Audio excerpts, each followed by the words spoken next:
नमस्कार बंधुरा आपनारा देखছেন तपन सुमी ভিলেজ লাইফ ব্লগস আর সঙ্গে রয়েছে আমি তপন এবং আমার স্ত্রী সুমিত্রা।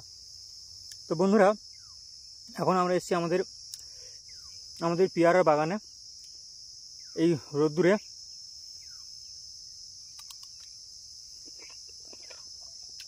ওয়েট বন্ধুরা সুমিত্রা আম নিয়ে এসছে আমার জন্য।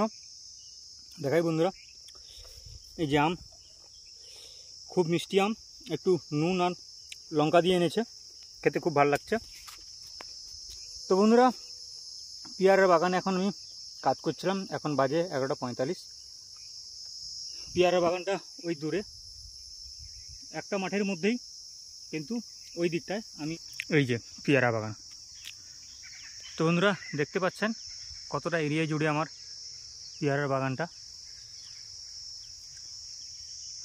তো পেয়ারা কিন্তু ধরা শুরু হয়ে গেছে, কম বেশি করে ধরছে। এই দেখতে পাচ্ছেন পেয়ারা ধরেছে, এরকম প্রত্যেকটা গাছেই কিন্তু পেয়ারা ধরেছে।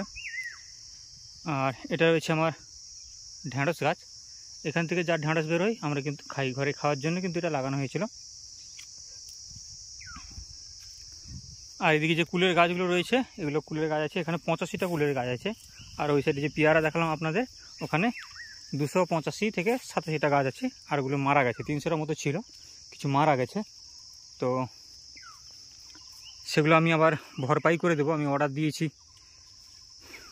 পেয়ারা চারা, আনলে কিন্তু আমি আবার সেখানে রোপণ করে দেবো। দেখি বিশ্রাম করছি এই পেঁপে গাছটার তলায়। আমার এখানে অনেকগুলো পেঁপে গাছ আছে, দেখাই বন্ধুরা। ওই যে পেঁপে গাছ, সারিবদ্ধভাবে পেঁপে গাছ রয়েছে।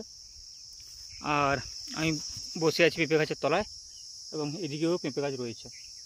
দেখছেন বন্ধুরা কত সুন্দর ধরেছে পেঁপেগুলো। এটা হাইব্রিড পেঁপে, ইস্ট ওয়েস্ট কোম্পানির পেঁপে বীজ আনিয়েছিলাম, আনিয়ে চারা তৈরি করে এগুলো লাগিয়েছিলাম। এই গাছটা বানর এসে এই মাথাটা ভেঙে দিয়েছিল, মাথাটা ভেঙে দিয়ে ওরা খেয়ে নেয় ভাঙার পরেই। তো তার জন্য গাছটা এরকম কন্ডিশন। নাহলে কিন্তু বন্ধুরা দেখুন কি সুন্দর লাগছে গাছগুলো, স্বাস্থ্যও ভালো রয়েছে এবং এরা ফলনও দিচ্ছে। আর ওইখানে বন্ধুরা, ওইখানে বড় বড় পেঁপে ধরেছে কিন্তু। তো বন্ধুরা একটা চাষির জীবনে যে কতটা আনন্দদায়ক কষ্টকর জীবন, সেটা বলে বোঝানো যাবে না। তো বন্ধুরা আপনারা বলবেন আনন্দদায়ক কষ্টকর জীবন এটা আবার কীরকম? বন্ধুরা আমরা চাষি মানুষ, আমাদের কষ্ট হয় ঠিকই, যখন চাষ করার পর এইরকম ফলন আপনার হাতের কাছে নাগালের মধ্যে থাকে, যেটা আপনি হাতে স্পর্শ করতে পারেন, একদম এর মজাটাই আলাদা।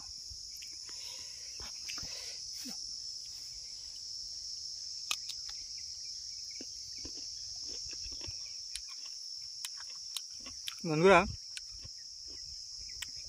সুমিত্রা আমাকে আম খাইয়ে দিচ্ছে, কিন্তু নিজের হাতে খাওয়া আর খাইয়ে দেওয়ার মধ্যে আনন্দটা আলাদা। দেখতে পাচ্ছেন বন্ধুরা হাতগুলো কাদা হয়ে গেছে, তাই আমাকে আমগুলো খাইয়ে দিচ্ছে।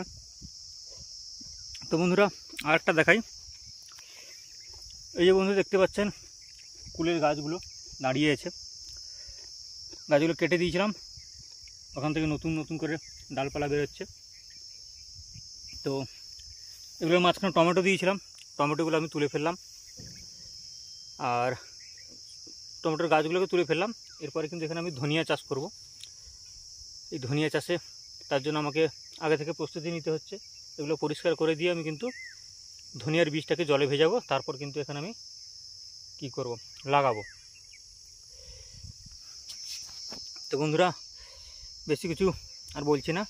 তো এইটুকু দেখানোর ছিল যে আমাদের জীবনটা কষ্টকর হলেও তার যে একটা আনন্দ বা মজা আছে, যেটা অন্য কোনো জায়গায় আছে বলে আমার মনে হয় না। তো বন্ধুরা কমেন্ট করে বলবেন কষ্ট কিন্তু আনন্দ কোথায় আছে, এমন আনন্দ। একটা চাষির জীবনে যে আনন্দ, যেটা আপনাদের দেখালাম বা বললাম, সেই আনন্দ একজন চাষি ছাড়া কেউ বুঝতে পারে না। আর যে কেউ যদি বুঝতে পেরে থাকেন যে এই আনন্দটা কী, আমাকে একটু কমেন্ট করে জানাবেন বন্ধুরা। বন্ধুরা আমাদের আম আর একটু গাছে শেষ হয়ে আসলো, তো আমটাম খেয়ে একদম বাড়ি চলে যাব। এই যে পেঁপে গাছগুলো এদিকে রয়েছে, ওই দূরে রয়েছে পেঁপে গাছ, ওই কোনায় রয়েছে, ওই সাইডটায় রয়েছে, অনেক পেঁপে গাছ লাগানো রয়েছে বন্ধুরা। এবং এই মাঝখানে কুলের সারি রয়েছে। আর এদিকে যে কুলের গাছগুলো রয়েছে, এগুলো কুলের গাছ আছে, এখানে 85টা কুলের গাছ আছে। এই দেখছেন গাছের গোড়াগুলো দাঁড়িয়েছে, এগুলো কিন্তু আমি কেটে দিয়েছি, এখান থেকে নতুন নতুন ডালপালা বেরোচ্ছে, যেগুলো বড় হয়ে ফুল আসবে। আর 3-4 মাস পরেই কিন্তু 4 মাস পরে কিন্তু ফুল চলে আসবে। বন্ধুরা আমি এই জায়গাটা নিচেই বসেছিলাম, জায়গাটায় ছাওয়া ছিল বলে আমি এখানটা বসেছিলাম, আর অন্য কোথাও কিন্তু ছাওয়া নেই, চারিদিকে কিন্তু ধুধু রোদ। তো বন্ধুরা এখানে লাগানো রয়েছে অনেক কিছু। এই যে দেখতে পাচ্ছেন এটা একটা মেটে আলুর গাছ, অনেক গাছ রয়েছে, এদিকেও গাছ রয়েছে। আমার বেড়ার বা বাউন্ডারির ধারে ধারে কিন্তু অনেক মেটে আলুর গাছ রয়েছে। বন্ধুরা দেখতে পাচ্ছেন কি রোদ, এখন 12টা 15 বাজে, আর এই রোদে কিন্তু আর থাকা যাবে না। আর সুমিত্রা বাড়ি যাওয়ার বেলায় একটু হাত লাগিয়ে দিচ্ছে, মনে হয় যেন অনেক কিছু কাজ করি, কিন্তু কিচ্ছু কাজ করেনি। আজকে বাগানে এসে এইমাত্র এসে এই ঘাসগুলো তুলে দেখিয়ে দিচ্ছি, দেখো আমি কত কাজ করেছি। সকাল থেকে আমি আর বাবা এসেছিলাম। এই যে খুঁটিগুলো দেখতে পাচ্ছেন, এখানে সুতলি বাঁধা ছিল টমেটোর মাচার জন্য। টমেটো শেষ হওয়ার পর এই সুতলিগুলো কিন্তু আমরা খুলে নিয়েছি, খুলে গুছিয়ে বাড়ি নিয়ে চলে গেছি। আর এরপরে কাজ হচ্ছে ঘাসগুলো পরিষ্কার করে নেওয়া। ঘাসগুলো পরিষ্কার করেই এখানে ধনিয়া চাষ করব আমি। তো বন্ধুরা এই রোদে আর থাকা যাচ্ছে না, দেখতেই পাচ্ছেন পুরো ভিজে ঘেমে একাকার হয়ে গেছি। তো বন্ধুরা দেখা হবে আগামী পর্বে। অনেক দিন পর ভিডিও দিলাম, তোমরা মনে কিছু করবেন না। আর যদি ভিডিওটি ভালো লেগে থাকে একটা লাইক, একটা শেয়ার এবং একটা কমেন্ট করবেন, এবং চ্যানেলটিকে সাবস্ক্রাইব করে আমাদের পাশে রাখবেন। ধন্যবাদ বন্ধুরা, দেখা হবে আগামী পর্বে।